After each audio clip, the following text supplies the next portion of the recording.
Movie buff specialist Phil and John are back, and welcome to episode 3, number 98. We are counting down from number 100 all the way to number 1 week at a time. We are on number 98 this week, and for anybody who's turning in for the first time, or if you're a repeat listener, I will actually give the warning off the top this time. There will be spoilers. If you're seeing the name of these two movies, if you're seeing The Dark Knight and Tropic Thunder, and you're saying to yourself, wow, I've never seen those movies. How is that possible? I don't know. But if you don't want to be spoiled on it, tune in after you watch the movie. We will be discussing the movies pretty in depth. I didn't give that big thing at the beginning of the first 2 episodes, and I feel like that might have gotten us in a little bit of trouble. But if you're watching it on YouTube, you can see that in the bottom of my screen, it says number 98, The Dark Knight. The bottom of John's screen, number 98, Tropic Thunder. Those are the movies we're discussing tonight. John, how we doing? How has it been since last week when we took on Toy Story and The Wrestler? I am doing great. We have 2 really fun movies to talk about this week, which is not the case in a lot of our lists because they get a lot darker than where we're at here. But we have a really fun run back to 2008 here. And I've just been watching movies all week. What else can I say? Yeah, talking about movies all week has me watching movies all week, and it's been a ton of fun.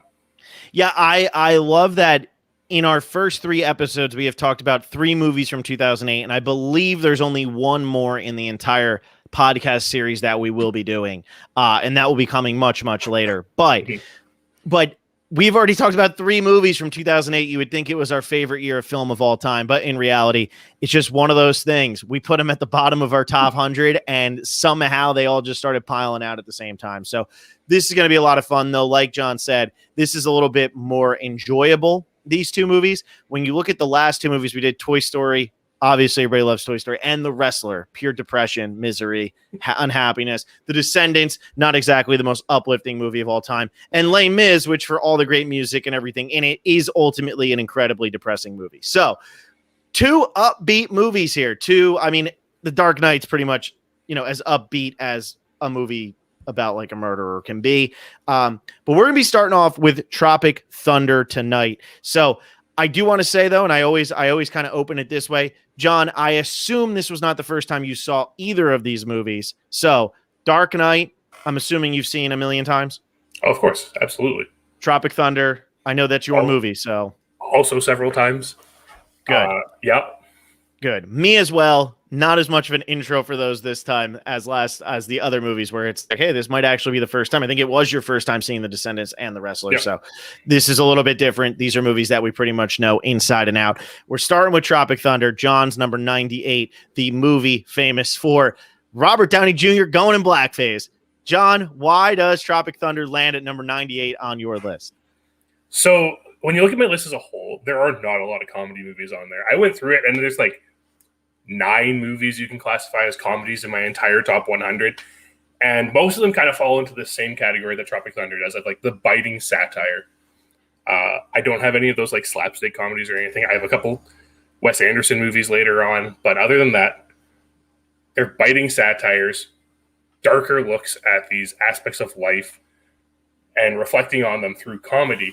And I think Tropic Thunder kind of does it the best for this style of movie, for this like early aughts, like that first decade of the new millennium, where we kind of had a lot of that slapstick humor going around. We had a lot of the Ben Stillers, the Will Ferrell movies, the Adam Sandler movies all going around. This is the one that really, I think, elevated everything and kind of changed the way comedy happened thereafter, because it really is just this huge investigation into filmmaking. Mm-hmm. And I just think that based on what was happening around it at the time, it just kind of took what people were laughing at and changed it into a critique of how they were laughing at it. Yes, absolutely. And what I find pretty interesting about Tropic Thunder is that it doesn't go the route of the Apatow movies of the time, mm-hmm. which the Apatow movies, really Anchorman kind of changed the face of comedy in the early 2000s. I feel like we went from kind of crude, unintelligent humor in the 90s. Now, granted, there's some great 90s comedies, don't get me wrong, mm-hmm. but for the most part, you were getting kind of those movies where it was like, hey, here's a guy and here's a lot of boob jokes. Like that's Mhm. essentially what it felt like. And everything was trying to replicate Animal House, but was nowhere near as intelligent as Animal House. And then you get Apatow, and he comes in and he hits you with Anchorman. He hits you with the 40-Year-Old Virgin, and he works his way kind of through. But a lot of his had more they were more uplifting. And Tropic Thunder at its core is a pretty dark movie, because for as sad as it is, everything Tropic Thunder is making fun of Hollywood for doing, almost none of it has changed in the 13 years since Tropic Thunder came out. And the ultimate irony of this movie, the ultimate irony, and one of my favorite things in Hollywood history, that when aliens come down and they research film and they're like, what is this medium? Is that Robert Downey Jr. was nominated for his role as Kirk Lazarus, when the entire movie is making fun of the fact that actors take on roles that they shouldn't be playing to get Oscar nominations and Oscar wins. It's absolutely amazing. And you know what? Downey Jr. is incredible in the movie. There is no denying that. I just find it to be one of those great ironies of film, that the film industry is like, hey, they're making fun of us for doing this. Let's nominate the guy, because what else are we going to do? It's the best punchline to the joke. Absolutely. Especially for a film that kind of was pushed to the side when it came out. There was a bit of like a rumble about it. A lot of it came from the controversy of Robert Downey Jr. doing the role in blackface, which we'll gladly get into later about why it's so important that that's what happened. But it was kind of pushed to the side because it wasn't. It was coming out at the same time as like Step Brothers, and right off the heels of Superbad. Like these were the type of movies that people were going to see, these comedies, and to have one that was this more cerebral and investigating these bigger deals in the film industry, but disguised as this slapstick comedy that's also disguised as this parody of war films. Yeah. There's so many layers. This is the Shrek of satires, I feel like. It really is, because it just keeps going and going and going. And it feels like it's almost never ending. Step Brothers, to me, one of the funniest movies ever made. I've never laughed harder. I love that lowbrow humor at times when it's done well. And to me, that is the perfect movie. It doesn't take itself seriously. It's so over the top. But Tropic Thunder wasn't trying to be that. Tropic Thunder, you need to know a lot of the jokes. You need to know your film history to find this movie to be funnier than the average person is going to. If you've never seen Platoon, this doesn't mean a whole lot to you at the beginning when they're doing the fake scene of him falling and getting shot 9,000 times. It doesn't mean a whole lot to you. If you haven't seen Apocalypse Now, if you haven't seen these really iconic war movies that, came out in the 70s and 80s, that may have gone missed by people who were born in the early 90s, late 80s, who might just not have been that into it and really liked Ben Stiller. So the other thing with this one too is that it came out the same time as Iron Man. And The Dark Knight gets a lot of the credit this year for being the superhero movie, which we'll talk about that one soon. But it comes out at the same time as Iron Man, which is another thing that puts Robert Downey Jr. on the map. But there was so much backlash over the blackface and Simple Jack for Tropic Thunder that they had to pull a lot of their advertising money because of that. And I think that's why the release was so lukewarm, despite the fact that Robert Downey Jr. was flaming hot when this movie was coming out. Yeah, this was Robert Downey Jr. making his comeback. Like before this, he had disappeared after his issues that he had, and this was his big comeback. This 2008 was huge for him, and it was there were some interesting decisions made by Ben Stiller and Justin Theroux about some of the inclusions in this film. And some of them are done really, really well, like Robert Downey Jr. in blackface for this movie. Some of them are Simple Jack, which does not age very well.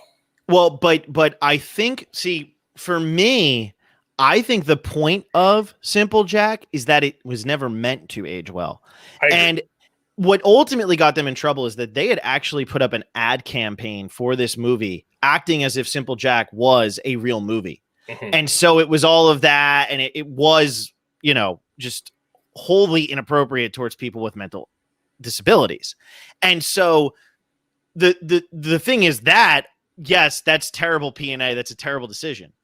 what actually takes place in the movie, I don't have a problem with. And I know there was a lot of outrage, but to me, when Robert Downey Jr. is making his speech about never going full blank, the whole thing with that is it's essentially saying, well, Sean Penn couldn't win his Oscar, but man, did he try to get his Oscar in 2001, huh? He was going to do anything he could.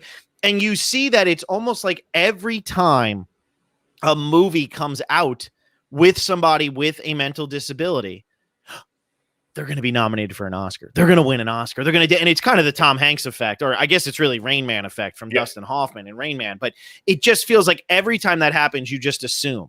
And you know that when these people are taking the role, that's what they're thinking. And that's what the statement this movie is making is McConaughey gets Ben Stiller his role of a lifetime. And it ends up being a total disaster because if you really watch most of those movies, most of them are pretty tasteless. Most of them. But people are still winning or getting nominated for Oscars all over the place. Yeah, exactly. And that's exactly what this movie is trying to critique, are these actors going out and doing these things just to get awards. And we see it in Ben Stiller's Tug Speedman coming in as this action star who's now moving on to these more serious roles. And because his action series is kind of falling apart, but he's down and out. Nobody wants to hire him because that serious role he took was Simple Jack. And it was such a tasteless movie in universe that how are you supposed to recover from something like that? Yeah. And then we have Kirk Lazarus, Robert Downey Jr.'s character, who's literally pretty much a parody of actors like Daniel Day-Lewis and other method actors who just go way too far into their characters and will do anything for their role. And again, take those roles that aren't appropriate for them, such as being an African-American man in a war movie when you're from Australia and you are white. Yeah. And what I think this movie, so Justin Theroux, one of my favorites because of The Leftovers, Mulholland Drive. I loved Zoolander. I think Justin Theroux is a very brilliant guy who didn't get any of his credit, and people thought he was mooching off of Jennifer Aniston when in reality Jennifer Aniston has, fallen off quite a bit here, and Justin Theroux has only gotten better with age. I think one of the really smart decisions that he did ultimately end up making in this movie by going with this was Al Pacino. And Al Pacino, Brandon T. Jackson plays Al Pacino, and I think he's so good in this. Brandon T. Jackson really never went on to do much after this movie. This really was his only role.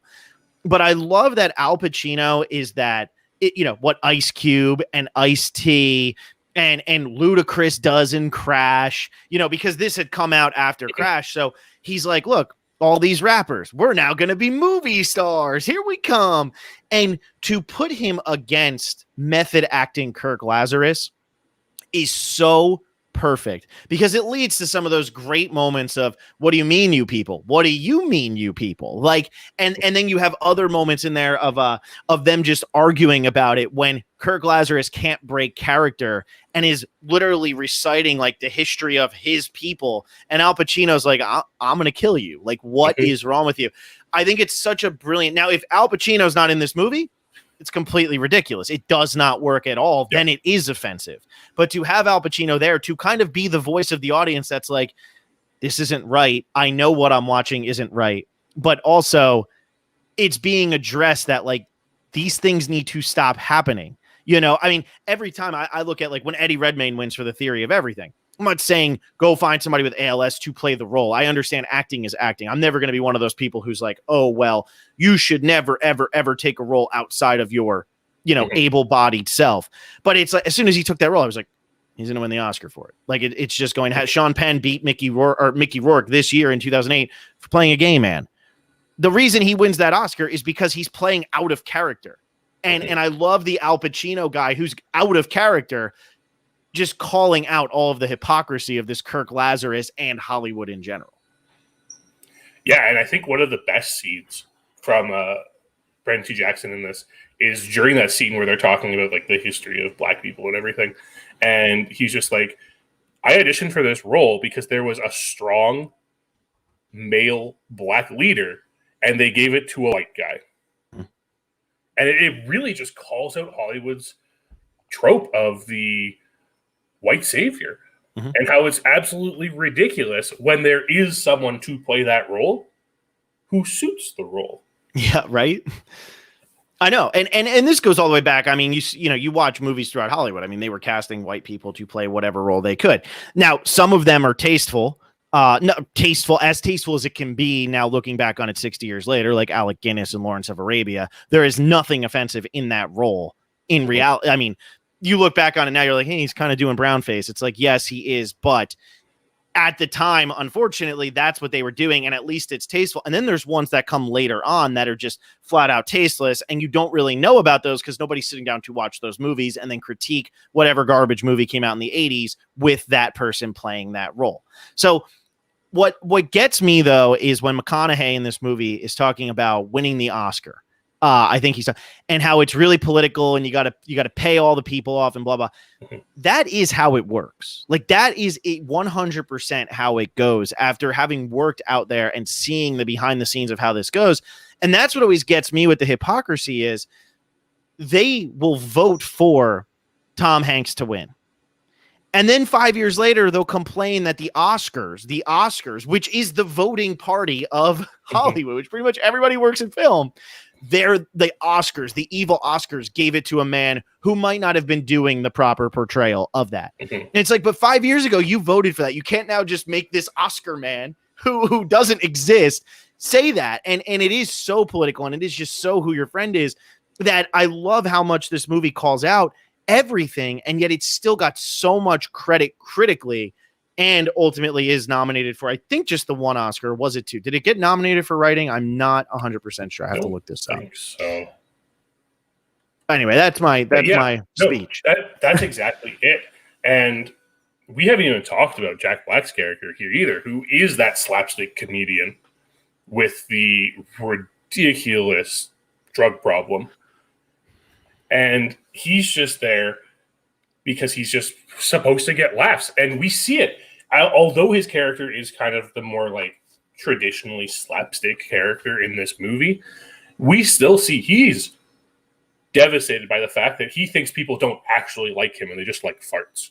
Right? And the most underrated character in the main cast of this movie is absolutely Jay Birchall's character. Oh, absolutely. Absolutely. Because he is that bright, keen-eyed idealist going into Hollywood, just seeing this mess unfold around him. Yeah.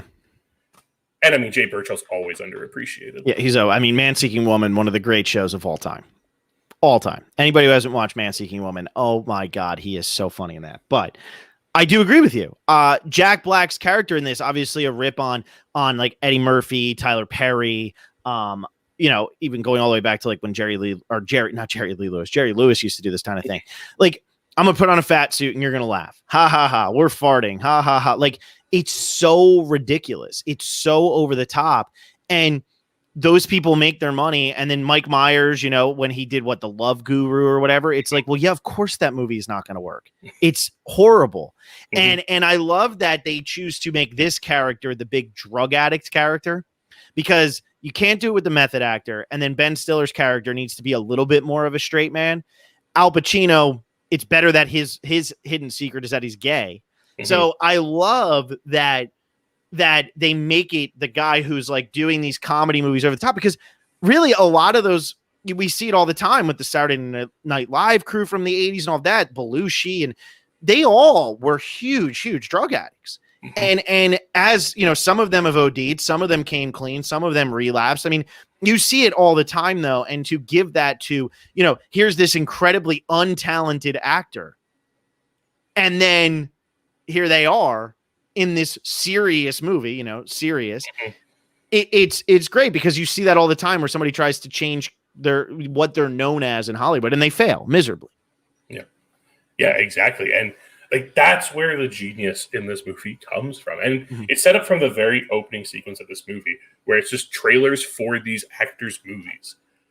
Right away, you're introduced to these characters and you know exactly who they are. You know that Al Pacino is this ladies' man hip hop star who has swimming in women all the time. And when when it comes out that he's gay, it's like, oh, that's actually explains a lot of the way Al Pacino's been acting this entire movie, and how he's been worried about that, and why he's not quite going all the way with his character, and why he's putting more focus onto everything else going around him, is because he has this secret he's trying to hide. And then you get that full circle at the end when you see him with Lance Bass at the end. That's like, oh, this is fantastic. It just feels great. And then you have Tug Speedman in his, what was it, Scorcher 6 at that point? Scorcher 6, where it's frozen now. Yeah, it's frozen again. So, and it's just, you understand these characters. You see Tobey Maguire's guest spot in MTV Award Best Kiss winner. Oh, and it's just like, yes, please, and thank you. This is hilarious because now you understand what Kirk Lazarus is doing. And you get the fart jokes with Jeff Portney and everything. Yeah. And it's already established they have this great cast going forward.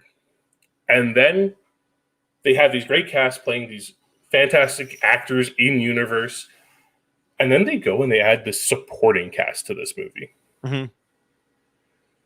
The supporting cast is unreal in this movie. It's insane how good the supporting cast of this movie is. I mean, so Jordan Alford said they doubled down by putting Tom Cruise in a fat suit. So as they're making fun of people wearing fat suits, here comes Tom Cruise wearing a fat suit. He's incredible in this, was nominated for a Golden Globe.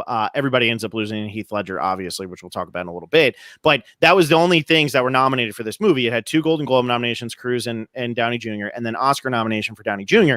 So he's amazing. Bill Hader is the assistant, amazing. Danny McBride is the crazy explosive guy. Totally fits what his career ends up becoming, which is pretty much a one note. I'm going for the crude humor, over the top. Your Highness might be the worst movie in the history of film. But that's what he does. His whole shtick, his whole career has been built around being loud and saying the most offensive thing or the stupidest thing anybody could imagine, you know, like in This Is the End or something along those lines. And then Nick Nolte as whatever his name is, without the hands, is just such a great character, because you see that all the time with those like Vietnam vets, or the people who normally end up making the money off of it are normally the frauds. You know, the people who really lived it, they don't want to relive it. But the people who are like, well, I'm going to go write a book. It's like, were you even there? And I love that. I love all these little things. Steve Coogan, absolutely phenomenal as the director. Like, it just never stops. And every time you're like, okay, that's it. It just keeps going.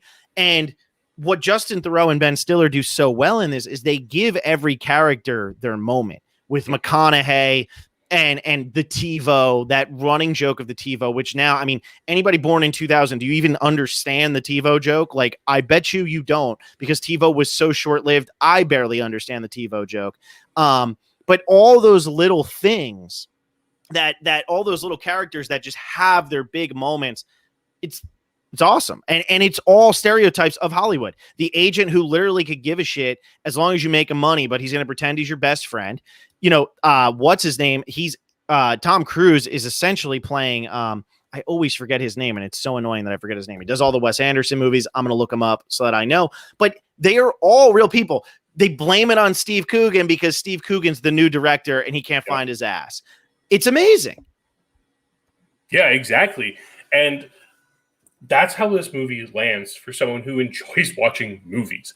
You have an understanding of what's going on.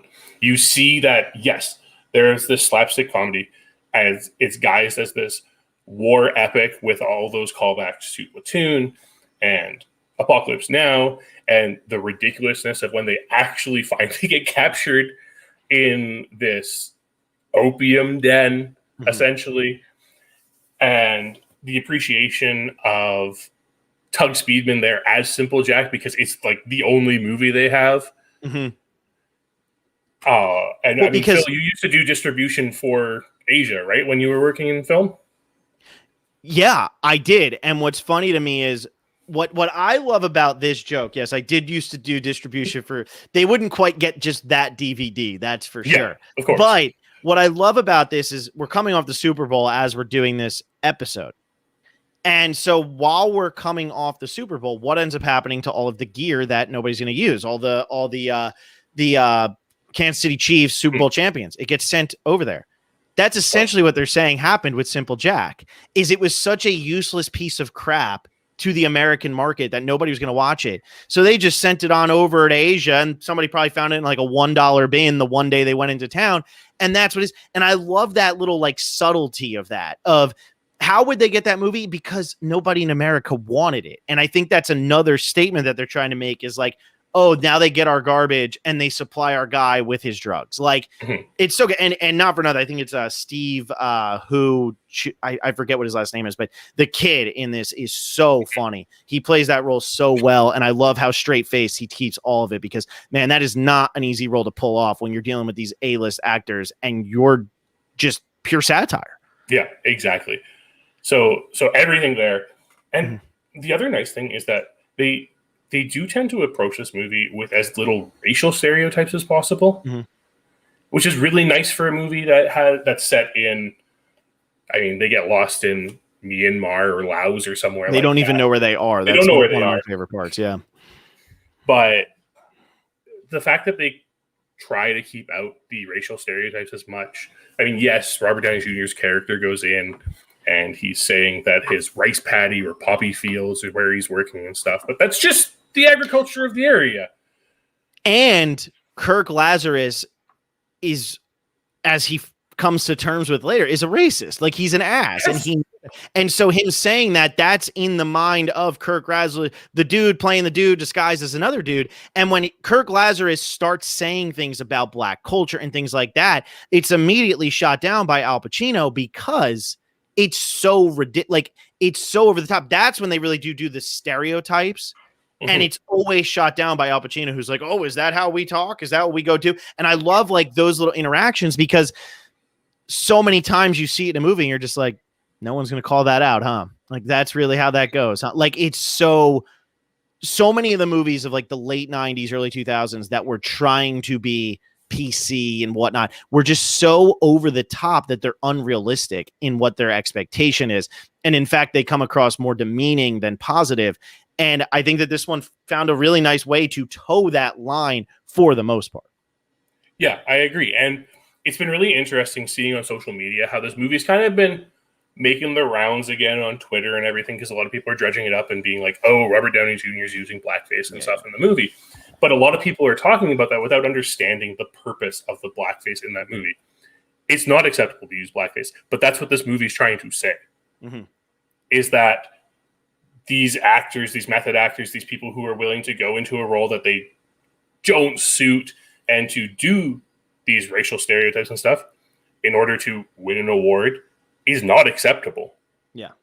And that's why having Al Pacino in there to contradict everything that Kirk Lazarus is doing as a assumed black man is so important to this movie, and why it's not incredibly offensive that Robert Downey Jr. is in blackface, because that's what they're trying to do. They're trying to say, this is not okay. Stop doing it. Most of the people I find who will, dig up these complaints and dig up these talking points, I hate social media. I think it's the worst thing maybe in the history of time. Not obviously, but I hate it. It's awful. And I feel like what ends up happening is there'll be one person who will put something out there and people will just hop on. And to me, there's no thought process there, because what a lot of people are likely doing here is they're saying, oh my God, Robert Downey Jr. did blackface. What a scumbag. We hate him. Guarantee most of the people who are complaining about this have never seen the movie. So they don't know the context. And getting information without context is one of the biggest problems just in the world right now. It's just, we don't have the context, and here's the information. I don't know what to do with it, so I'm going to spin it in whatever way I see first. Robert Downey Jr. doing blackface here, he's doing this, like you said, to make the statement of this is so messed up. And again, this is why I always come back to the most ironic part is that all of those great people in Hollywood who will now complain about the fact that Robert Downey Jr. did blackface voted for him to be nominated for an Oscar. The hypocrisy is absolutely incredible. It really is absolutely incredible. And that's what this movie is pointing out the entire time, is the insane hypocrisy. Tom Cruise, his character, I'm pretty sure it's based on Scott Rudin, who is known, notorious as just being a short-tempered producer. He did all the Wes Anderson movies. Great producer, but very short-tempered. He's screaming at these people. So what is it? A nutless monkey could do your job is what he's saying to Bill Hader. He's screaming at the person to go F themselves and shove it up there. Every single thing that he says is so over the top, but that's really how it is. And the problem is a bunch of Hollywood producers sat down, watched that movie and laugh at it because they're like, oh, that is how we act. And then they turn around and say we should be better to people. Well, maybe don't treat people like they're nutless monkeys, in the words of Les Grossman. So yeah. I just think that all of these things are calling out the hypocrisy of Hollywood, and it does so well. But if you don't have that context, then yeah, of course you're going to overreact to it. But this isn't what's his name, Bing Crosby dancing in blackface doing Bojangles. The big difference between that and what Robert Downey Jr. is doing in this movie. Yeah, exactly. And that's why it's so important when you hear something about a movie like this, watch the movie, make your own opinion based on the context of the movie. Yeah, absolutely. Because I'll tell you what, there is plenty of gold in Tropic Thunder. And as we're hitting the half-hour mark here, I realized we could talk about Tropic Thunder for about an hour. We could probably just keep going on and on and on and on. And no, we need to switch to another movie. But what do you want to say here about Tropic Thunder? It's your number one movie of 2008 based on your list. You got any final thoughts on Tropic Thunder before we hop over to The Dark Knight? And I'm sure we will still, discuss this a little bit. Of course, the big thing with Tropic Thunder is, like I was saying, it's a satire. Mm-hmm. Make sure you go into this movie, or even after you watch this movie, to pay attention to what it is satirizing and learn more about what it is trying to say, because it is trying to make a point. And it's really important that you understand that, because it can make us better people. Yeah.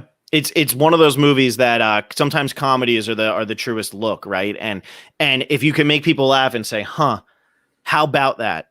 Sometimes that's what it takes. I mean, look at what Sacha Baron Cohen did with Borat in 2006, which we'll be talking about in a couple weeks. I mean, it's going to make you cringe. It's going to make you uncomfortable. There's a lot going on there that's going to make you say, "Is this okay?" But that's what it wants you to do.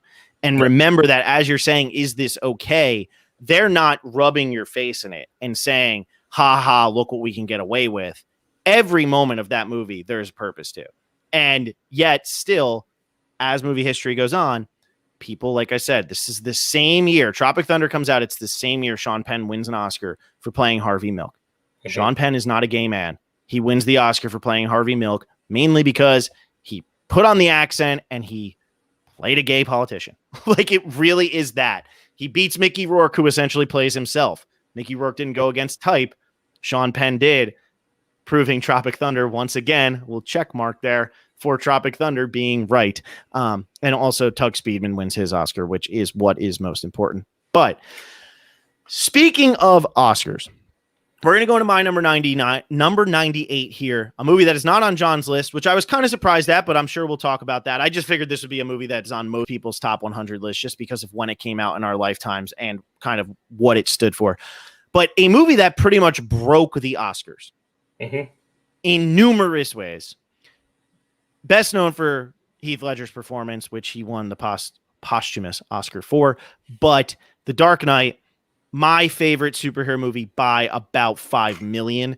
I am known for not liking superhero movies. I watched every Marvel movie up until the Avengers, thought the Avengers was trash. Didn't really like any of the Marvel movies before that. I've seen Deadpool. I was kind of tricked into watching that one. Didn't really like it. Hated Black Panther. I watch all the movies that get nominated for Oscars. And again, I don't hate Black Panther for any reason other than I really don't like these movies. To me, are just boring most of the time. But what I love about what Christopher Nolan did with the first 2 episodes of the Dark Knight trilogy, because I do not really care for the third one, but he set it in a world of realism. And that's why this one lands on my list, where other ones, I don't even watch them. People say, "Oh, you should go watch it. You'd like this one." I'm like, trust me, I would not. That's like me telling you should watch this episode of Survivor because you would like it. You're not going to. It's a waste of my breath. I will not like these Marvel movies. But this movie, obviously I know it's DC, so anybody who's going to jump on me for that, there's just something about the decisions that Christopher Nolan made in this movie, the acting, the character decisions, the way that this doesn't feel like a what do you call it? Like one of those Tim Burton early 90s Batmans. He totally shifted it all. And this movie just blew me away when I first saw it. Heath Ledger is absolutely amazing, but so are the rest of the actors. And the mental situations, the psychological warfare that is raged in this movie is really incredible. And if you took away the fact that Batman is wearing a cape and a mask and the Joker is the Joker and just made it about, I don't know, Clarice Starling and Hannibal Lecter, this movie would probably be up higher on a lot of people's lists who aren't just fanboys of comic books. So that's what I have to say about The Dark Knight. But John, you've now watched it for, I'm assuming, numerous time. Not on your list, but is it still a movie you enjoy? Oh, I love this movie. This movie is incredible. And really, it's one of the reasons why we have all these superhero movies nowadays anyways. Because before this, the movies we had the Tim Burton Batmans, we had the original Superman movies, and we had that renaissance of superhero movies in the late 90s, early 2000s, so like the X-Men and Spider-Man trilogies. Yeah. But what Christopher Nolan's Batman trilogy does, his Dark Knight trilogy, it took the idea of a superhero movie and showed it could be more than a superhero movie. And that's the most important thing about this movie. It's not on my list. It's really close to being on my list. I personally kind of feel like the movie got a little more attention because of Heath Ledger's untimely death in conjunction with its release. But it's still a very, very good movie, and it is enjoyable, which is one of the nice things. It's a movie that I know I can sit down, and I am going to enjoy myself for the next 2.5 hours. I feel like this is one of the few movies on my list that most people would agree is just pure entertainment. I have Back to the Future, which comes up in a little bit. So, you know, there are some other movies, but I feel like a lot of my movies are either very niche or I find them entertaining, but most people would not find them entertaining. Or, you know, it's going to be hit or miss on how you feel about it. This is one of those movies I feel like pretty much everybody would agree, whether they love it or don't love it, that it is an entertaining movie. I think one of the problems with The Dark Knight is because it was so iconic at the time. And I mean, we're 13 years later. I feel like this movie's been around for the entirety of my parents' lifetime because it's just been talked about so much. I feel like it's been nitpicked to death. It's kind of like Chinatown, where one of the best scripts ever written, and we have to talk about, oh, but if he didn't do this, come on. Yep. Like, we don't, like, why must you ruin the beautiful painting? You don't go up to the Mona Lisa and say, oh, did you ever notice this speck right here? That sucks, doesn't it? Oh, let's lower the price by. No, just enjoy it for what it is. And I feel like when this movie came out, it blew people away. I mean, Batman Begins was shocking. Nobody was expecting Batman Begins to be what it was. It was such a dark movie compared to the Tobey Maguire Spider-Mans, although Spider-Man 3 is a pretty dark movie. I mean, don't get me wrong. Dark Spider-Man is spooky. But when you get to the Batman Begins, it was like, whoa, what are we doing with this?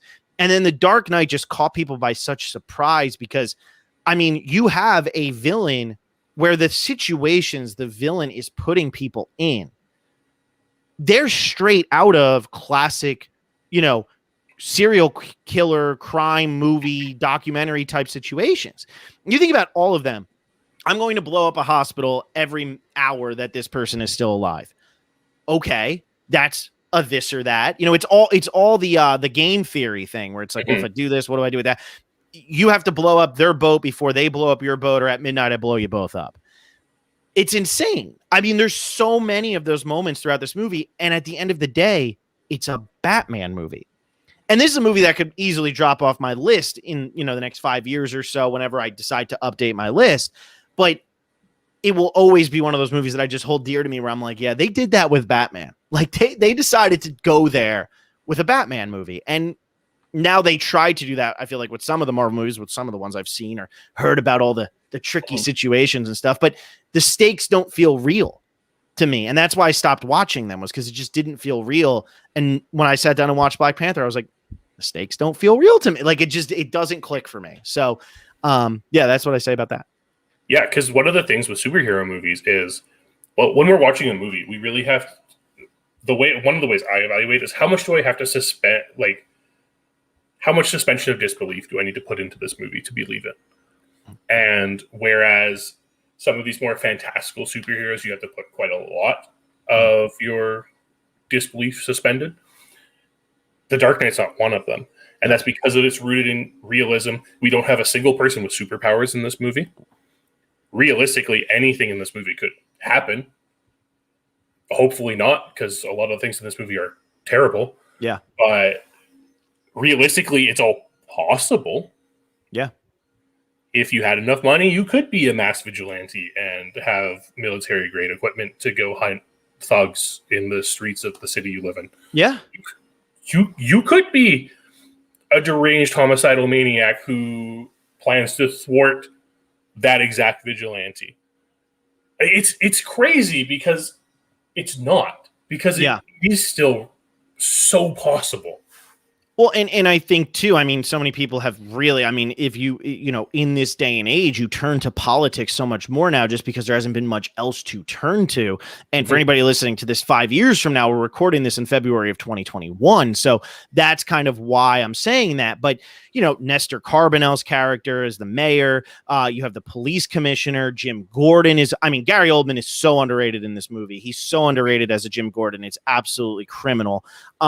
You have, what do you call it? Morgan Freeman's character is completely realistic. Gary, Michael Caine's character, there's nothing special there. Aaron Eckhart as Two-Face, Harvey Dent, so good. Rachel, all of those characters are set in a real world that we all do know of politics and newspaper reporters. And I know that ultimately, like, a lot of this stuff is set in that. Oh, it was a military person, or oh, it was just a scientist, or like, but this one, there's no accidental, you know, spider bite. There's no accidental whatever happens in the Hulk. Like, this is just a guy with a lot of money and a psychopath who doesn't want to be called crazy because something happened. And I do love in this movie that they never actually tell you what happened with the scars. It really makes for the background on the Joker to be amazing. It also ruined like the next 10 Halloweens of my life, because if one more weirdo walks up to me and being like, you want to know how I got these scars? Like,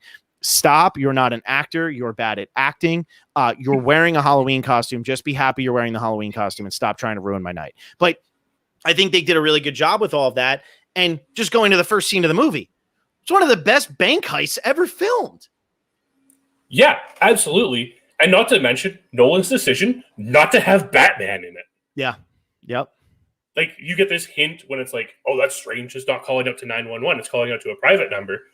I was like, oh, Batman's going to show up. And then Batman doesn't show up. He doesn't stop it. The Joker gets away with it. It's incredible. It's an incredible way to start the movie. And I saw this scene before the movie was released. I saw it. It premiered, I think, before like I Am Legend. Okay. In IMAX. Like the bank heist scene. And like the first time I saw that, it's like, this is incredible. Mm-hmm. And like you get that reveal of Heath Ledger's Joker as one of these like grunt men actually doing the work. It was so well done. It's really just sets up exactly who the Joker is without having to tell you anything. Yeah. And it's just a brilliant way to start a sequel to a superhero movie without it feeling like a sequel. Yeah.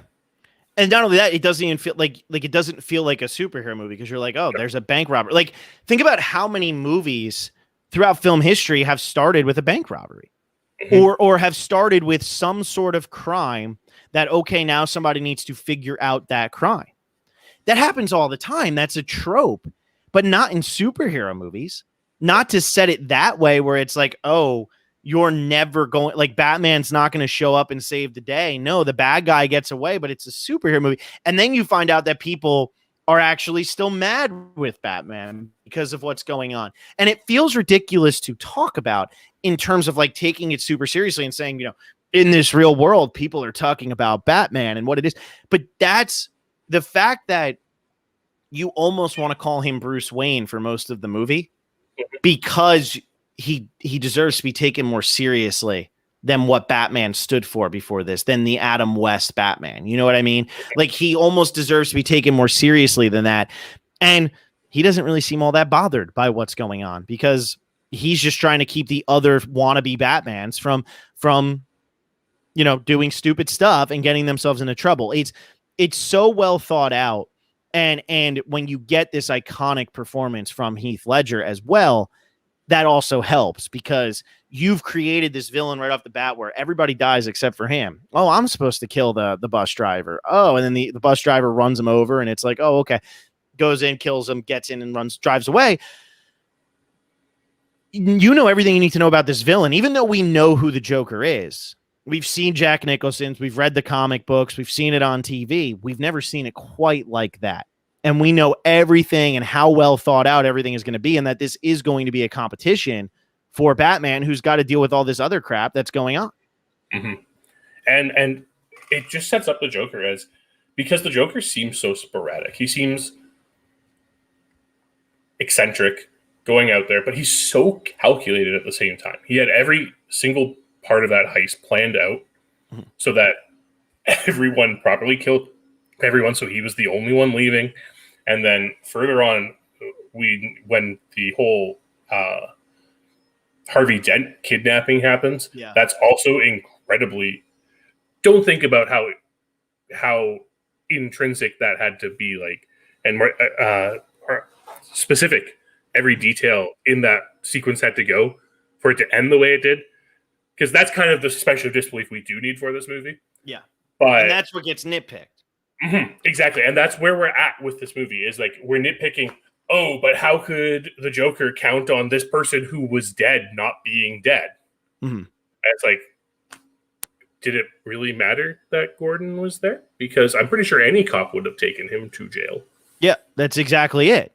That's exactly it. I mean, the Joker getting caught, the guy with the cell phone in his stomach. I just want my phone call. Like, it's all so good. And yes, you could nitpick it to the point of like, well, how would he possibly pull? But the fact that we're watching a superhero movie, that's not supposed to be the extent of your suspension of disbelief. It's like watching a Disney movie and complaining, like, the only thing you can complain about is that the character started singing at one point. Well, that's what you're getting into.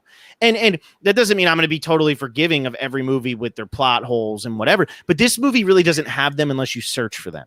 They're not apparent. It's not something that's right in your face. It's not something that's rammed down your throat of a plot hole. The Joker is just meant to be believed that he is able to execute every single part of this because he's got people on the inside working with him. He's got people on the outside working with him.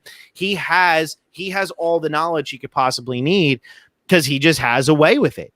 And not getting into his backstory and not knowing too much about him makes it all the better.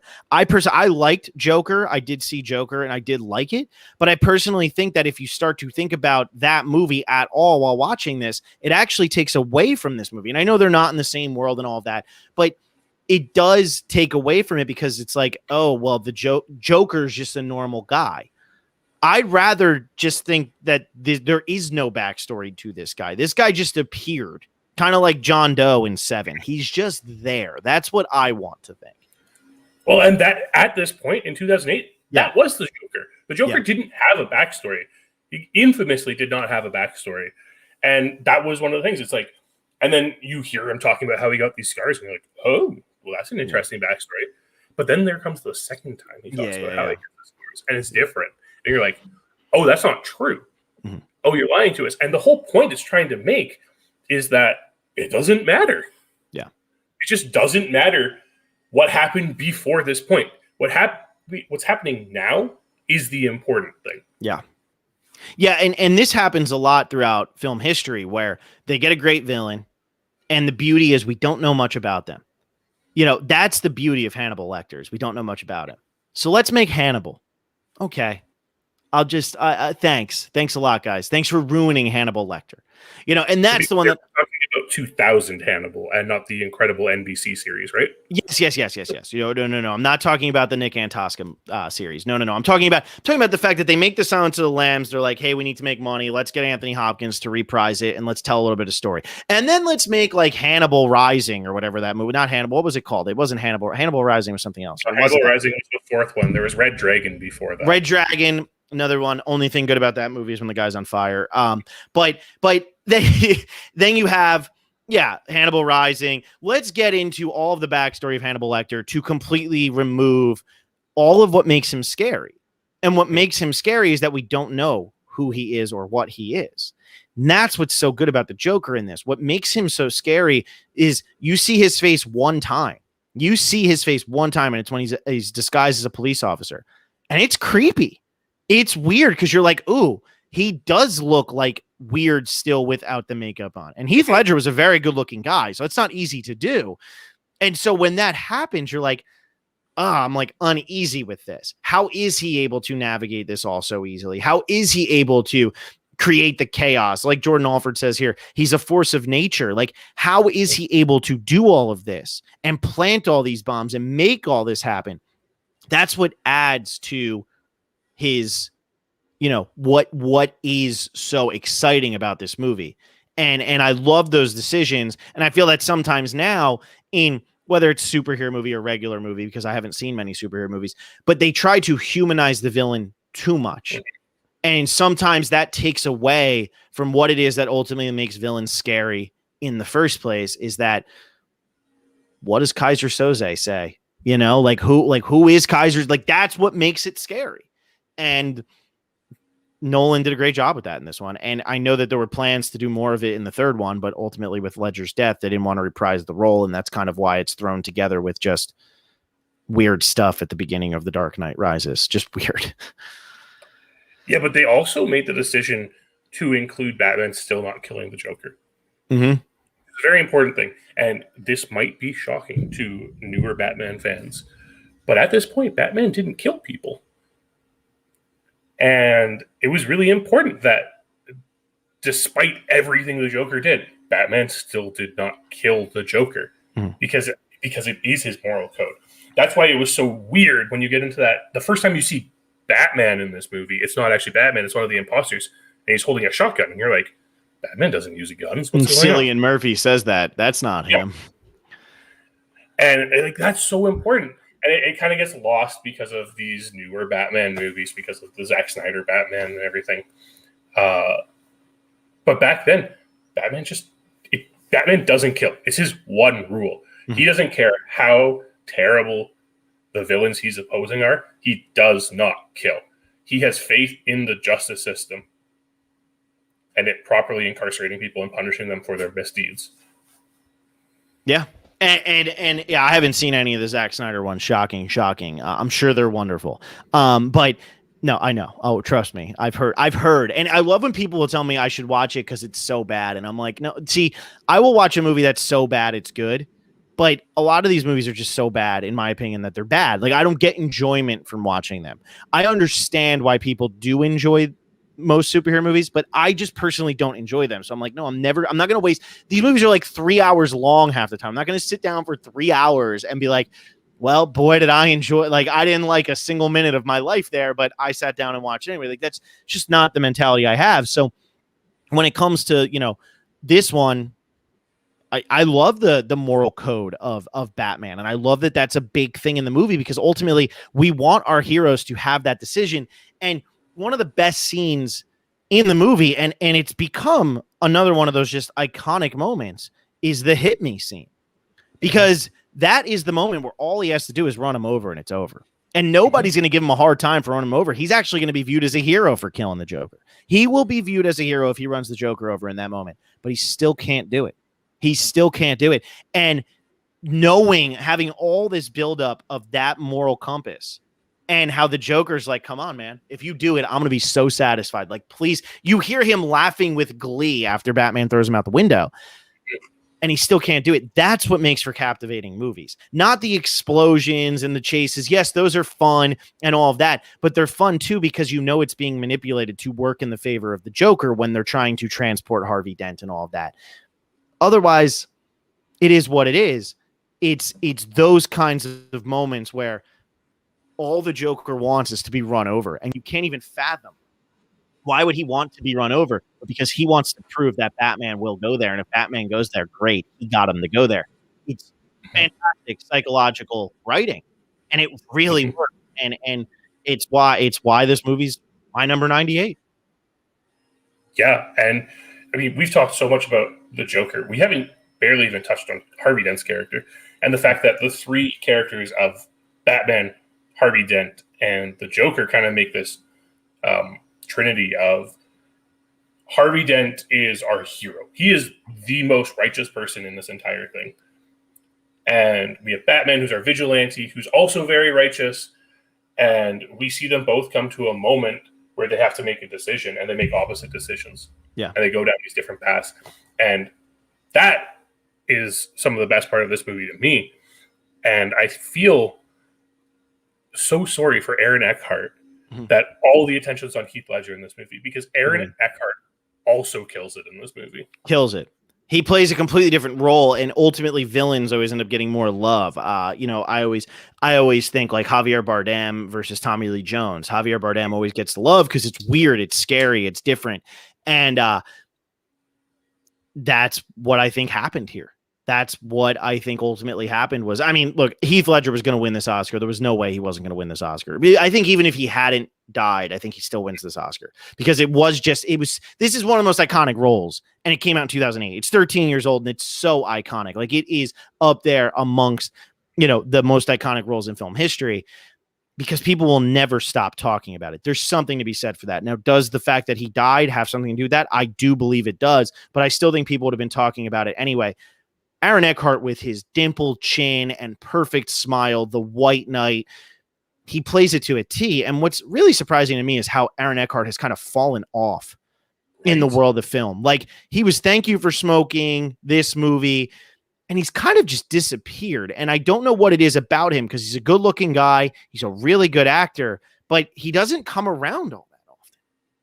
No, and it's really unfortunate because, and this movie really just proves it, because he does have this, he makes you want to believe that the justice system in Gotham, which has been corrupt for decades, can succeed. He gives you hope as an audience member just observing what's going on. And watching him fall is painful because he is so righteous. And watching Bruce's response to him falling is the most painful, because it's just like, I know you're better than me. Why did this have to happen? Yeah. Yeah. And that's, you know, Jim Gordon at the end being like, why are you doing this? Like, why is he doing it? Because he can't, he's broken.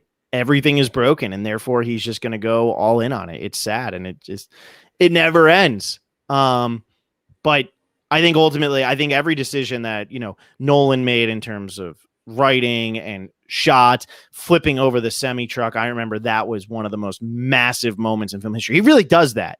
I think that's another thing this movie benefits from, is that Nolan was big on wanting it to be real and not wanting it to be CGI. And to me, there is nothing less interesting in the world than watching two CGI things fight two CGI things. I think that's so boring. I don't find it entertaining. I don't like to just see the CGI, like where you can pick it out and you're like, oh, that's where the guy drew the line around them. Oh, whatever. I don't like that. Give me real people. Give me real windows being blown out. Give me a real semi-truck being flipped over. It's absolutely incredible. And it's so hard to do. And that's like the magic of movies to me. This movie still has the magic of movies. It's a superhero movie with the magic of movies. And I think some superhero movies now, they just dwell on the fact that, like, we're a superhero movie. Remember? Hey, here we are. Like, where's the magic to that? And that's kind of how I felt when I watched Black Panther, because it was one of the only ones I watched. So unfortunately, I have to be negative towards Black Panther, but that's because I haven't seen any others, and that one got nominated for Best Picture. But with Black Panther, I was just like, where's the magic in this? Like, what is it about this movie that is so much better than another movie, you know? And like, I think the same year, I know obviously there was like a lot of talk because it was a black superhero and all that. I think the same year, If Beale Street Could Talk came out, I could watch If Beale Street Could Talk a lot. And I understand where the movie magic is in If Beale Street Could Talk. With Black Panther, I just never understood it. And I think that this was kind of that breaking point of kind of like what I've been talking about with Survivor, which is something completely different than this. But you hit a point where you're trying to replicate so bad that now you've gone to the point of like, okay, I'm numb to it enough. I get it. It's happened. And I think people they want their Heath Ledger so bad. And I think it's unfortunate too, like when Joaquin Phoenix gives a great performance, all anybody's going to talk about is how does it compare to Heath Ledger's performance? Because, you know, everything's going to be measured against it now. And maybe just stop making Joker movies for like a year, and then we won't have to compare for a year. Yeah. Wouldn't that be nice? Wouldn't that be something? But that's like the main things I have to say about this. The only Oscar this wins is, they might have won multiple Oscars, but I do know that obviously the big one was Heath Ledger winning. And when I said at the beginning of this segment that this broke the Oscars. It really did, because the next year is when they came out with 10 Oscar nominees for Best Picture, because people were so angry The Dark Knight did not get nominated. But don't worry, guys, because The Reader did. The greatest movie of all time, the one you're all still talking about 13 years later, was nominated for Best Picture, and now we can all sleep well at night. But this really was a turning point for Hollywood, because they were like, okay, if we can make this more appealing to younger audiences. And as we just talked about with Tropic Thunder, rig it and vote for the vote for the movies that kids watch. Just at least nominate him for Best Picture. And when you have 10, it's a lot easier to throw one in there, like we see next year with District 9, or when Black Panther and Bohemian Rhapsody are both being nominated for Best Picture. Those aren't two movies that should be nominated for Best Picture in my mind, but it's something that'll get people to watch the Oscar ceremony. And I think that's why they ultimately did it, to see if they would win.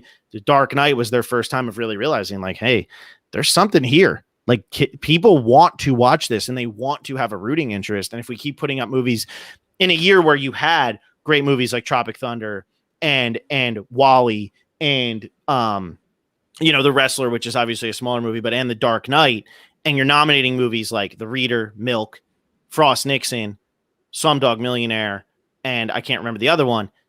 People don't know what to root for because they haven't seen. Curious Case of Benjamin Button. People haven't seen them, and they have no connection to them.